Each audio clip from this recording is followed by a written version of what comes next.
kung kailan pa na okay, nagkaroon na naman ako ng nagkaroon ako ng soul searching ba na, ano ba to? Ganito na ba? Wala na ba akong ibang gagawin? Bakit parang tinitignan ko yung paligid ko, paulit-ulit na lang ba? Oo, pero ang ginawa ko naman, tumulong ako. So, di ba, pumasok ako sa Eagles. Pumasok ako sa fraternity, nagpapakain kami ng mga bata, tumutulong kami na may sakit. Okay siya, happy siya, pero parang something pa rin. Meron pa rin, di ko alam sa sarili ko, sa deep inside na, parang meron akong yun pala, nakalimutan ko one thing, yun, relationship with God. And number 2, nakalimutan ko mahalin sarili ko. Masyado ko nang kinikare yung mga nasa paligid ko, nakalimutan kong i-care yung sarili ko. Kasi, all the time pala, kasi ako, dumating ako, nagkaroon ako maraming babae.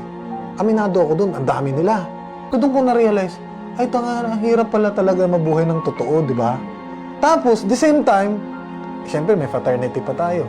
Tumutulong tayo, nag-aabot tayo ng pera dyan, nagbibigay tayo ng time sa mga kagrupo natin. So, ano din yun, access sa oras din yun. Pero, gusto natin yun kasi gusto natin tumulong eh. Ano natin yun, choice natin yun. Pero, nare-realize natin na nagdadry yung inner self natin. Yun ang problema, nadadry tayo na, putang ina, nauubos na pala ako. Kasi lahat na, tinututukan mo na lahat, tutok ka tutok. Nakalimutan mo yung sarili mo. So how will you love yourself?